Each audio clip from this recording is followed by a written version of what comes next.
بسم الله الرحمن الرحیم. راځو DBA کلاس ته BCS کورس سمستر ده چې درس کې مو کته DBA آوټلاین باندې خبرې کړې چې DBA کې څه شی دی. نمبر راځو DBA سکیل لنډه پیژندنه ده.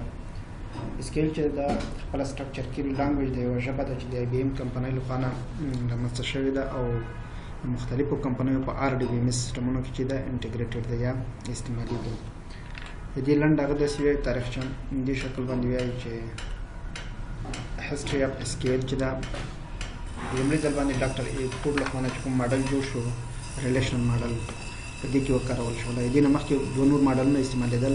د ریلیشنل ماډل نه مخکې یو هیرارکل ماډل او بل نیټورک ماډل و. هیرارکل او نیټورک ماډل کې دواړو کې ستونزې وې. ریډنډنسي ډیټابیس کې وه، ډیټا تکرار وکړي او انټیګریټي نه وکړي، روڼتیا یې ډیټا نه وکړي. نو بیا په 1980 کال کې یو پوهانو ډاکټر ایکوډ لخوا یو پیپر وړاندې شو د ریاضي د مساواتو په اساس باندې چې هغه ته ریلیشنل ماډل نوم ورکوم چې په دې کې د دواړو ستونزې له منځه لاړې، هم ریډنډنسي ډیټا نه وکړي او هم انټیګریټي رامنځته شوه. نو نن سبا وخت کې تقریبا د RDBMS سټنډرډ ژبه چې دغه SQL ده چې مختلفو برخو کې ترېنه استفاده کېږي. او په 1990 کال کې ریلیشن سافټویر now Oracle introduced the first commercially available implementation of the SQL. Today SQL is accepted as the standard RDBMS language. And standard RDBMS language is the relational database management system language is the standard ژبه چې ده SQL ده. RDBMS باندې تیر سمستر کې خبرې کړې وې چې مخکې DBMS database management system او بیا کوم سیستمونه چې د ډاکټر ایکوډ شپږ رولز اپلای شوي، 12 رولز دي ټول که شپږ کې اپلای وي موږ دې ته RDBMS ویلی شو، او که پوره 12 کې اپلای شي بیا موږ دې ته فول RDBMS یا ترو RDBMS وایو. راځو ټایپس اف SQL کمانډ چې دي موږ سره we have 6 types of SQL command. We have DDL the data definition language, DML the data manipulation language, DQL the data query language, the DCL the data control language, the our data administration commands, our transactional control commands. The data definition language is the DDL چې دا په حقیقت کې ډیټابیس سټرکچر سره کار لري. یوزر کولای شي په دې سره ډیټابیس کریټ او ریسټرکچر کړي. ریسټرکچر دا مطلب چې جوړ ډیټابیس کې تغیرات راولي، لکه دغه ابجیکټس کې تغیرات راولي، لکه د ابجیکټ جوړول یا د ابجیکټ ډراپ کول یا له منځه وړل. په DDL کې موږ دا کمانډونه لرو. یو چې د کریټ ټیبل، الټر ټیبل، ډراپ ټیبل، کریټ انډیکس، الټر انډیکس، ډراپ انډیکس، کریټ ویو یا ډراپ ویو.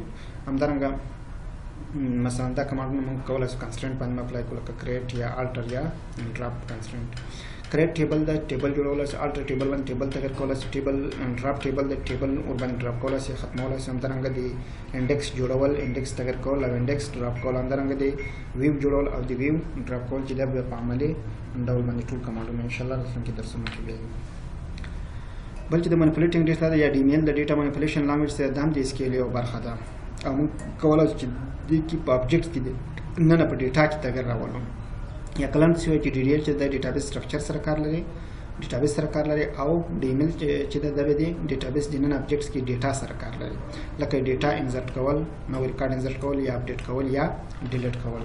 دا په DML کې راځي یا ډیټا منیپولیشن لانګویج کې راځي. Selecting data through comprised of only one command. Data query language DQL is the most concentrated focus of SQL for modern relational database user. The base command is select. دا به په DQL کې راځي، ډیټا query language. اکثر وخت غاټه کې چې موږ کلم DML وایي، به DML کې انسرټ، ډیلیټ، اپډیټ او سلیکټ دواړه ورسره کوو. که چېرته برخو باندې تقسیموو، د سلیکټ چې د په حقیقت کې ځان ته کمانډ د خاص ډیټا دی سلیکټ کولو یا د انتخابولو لپاره استعمالېږي یا کارول کېږي، دې ته DQL ویل کېږي. دا په سلیکټینګ query کې راځي او انسرټ، اپډیټ، ډیلیټ چې دا به موږ اکشن query کې راولو. خو خیر دلته اوس هغه چې د DQL چې د کمانډ چې د سلیکټ کمانډ چې موږ کولای شو ډیټا ور باندې انتخاب کوو. Data control language سے دا یا DCL چې دا data control language in SQL enable you to control access to data within the database. په دې کې به تاسو کولای database کې داخل کې data څنګه کوي کنټرول کوي. This data control language یا DCL command are normally used to create object related to user access and also control the distribution of privilege among users. موږ کولای شو user control کو یا user ته مختلف ډول privilege یا حقوق ورکړو. سم ډیټا کمانډ چې د پلان دی ډول دی، لکه الټر پاسورډ د پاسورډ تغیر کول دی، یا ګرانټ کول دی، یوزر ته حقوق ورکول دی، یا ریموو کول دی، یا سینونیمز چې دا جوړول دي. د ټولو باندې راتلونکي درسونو کې بیا پوره بحث کوو لکه ګرینډ څه دی ریوک څه دی او کریټ سینونیم څه دی او سینونیم پیژنو نو وروسته بیا جوړول څه ډول جوړیږي څه ډول ډاټ کیږي. Data administration commands enable the user to perform audit and perform analysis and operation. دا به د auditing لپاره استعمالېږي. auditing چې دا تاسو هغه د یوزر کوم هیستوري چې د کار یا کوم کړو چې به هغه ساتل کیږي یا ساتل کیږي د اډیټ په شکل باندې. تاسو کولای شئ اډیټ سٹارټ کوي یا څنګه کوي سٹاپ کوي تر څو پر د یوزر کوم سټیپ کوم کار نه تر سره کوي هغه تاسو لپاره ریکارډ کړي باندې پر بحث راتلونکي درسونه کوو چې داخل شو. همدارنګه transactional control لاغه چې in addition to previously introduced categories of commands, there are commands that enable the user to manage database transaction. This is among the database transaction control ولا سو یا کوم manage په database کې تر سره کیږي دا control ولا سو لکه commit مثلا تاسو غواړئ یو ریکارډ سیو کړئ د commit نه استفاده کوئ. همدارنګه رول بیک نه کچې ته غواړئ چې یو ریکارډ undo کوم دغه دې رول بیک نه استفاده کوئ. کچې ته غواړئ یو پوینټ شي یو په database کې یل پر سیو پوینټ نه استفاده کوئ او کولای د transaction لپاره یو نوم ماکلو بیا set transaction نه استفاده کوئ. چې دا کوماندونه موږ راتلونکي درسونه کې ورسېږو مسلسل به تشریح کوو عملاً.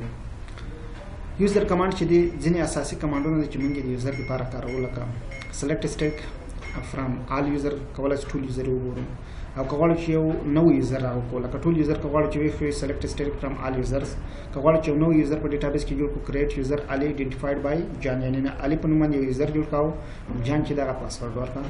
change user account password کچې ته غواړئ چې د یوزر account password بدل کو کولای شو دی پوسټ باندې یوزر account password change کو. alter user ali identified by رفیلت alter چې د تغیر په معنا ده لکه د ali user تغیر کاو نوم یې چې دا سوري پاسورډ یې رفیته وراوه. لاک یوزر کچې ته غواړئ چې یوزر لاک او alter user ali account lock مطلب دا چې د ali user چې دا لاک. همدارنګه unlock user کچې ته غواړئ یوزر unlock او alter user یعنی یوزر alter user ali account unlock یعنی ali user کوم account چې دا unlock. همدارنګه کچې ته غواړئ چې یو یوزر ډیلیټ کوی یا لمانځه یوسو نو راځو ډراپ یوزر ali cascade یعنی ډراپ یوزر مطلب ali user چې دا ډیلیټ کا کاسکیډ چې د مربوطه سره ډیټا به ها منځه. ډراپ یوزر ali کا غواړي چې واځي یوزر د ډیلیټ سره بیا کولای شي واځي ان سپیس یوزر ختم کو.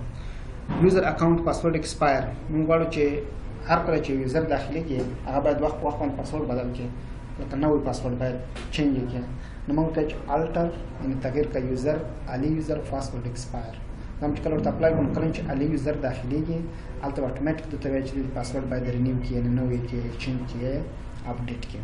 آپشن ده ځکه یوزر د سوي چې ډیر وخت کار کوي پاسورډ نه بدلوي. اصول دا دی چې پاسورډ باید وخت باندې چینج شي. که یوزر ډیر وخت پاسورډ نه بدلوي موږ دا کمانډ ته کارو ته څوک چې یوزر کلم داخل سي دی مجبوروي چې ته باید پاسورډ څنګه کې چینج کړې. نو دا دی دویم درس راتلونکي بار کې انسټالیشن باندې خبر کوو دا کمانډونه به پریکټیکل استفاده به ترنه کوو چې ډیټابیس کې دا کمانډونه څنګه کاروي څنګه استفاده کوو.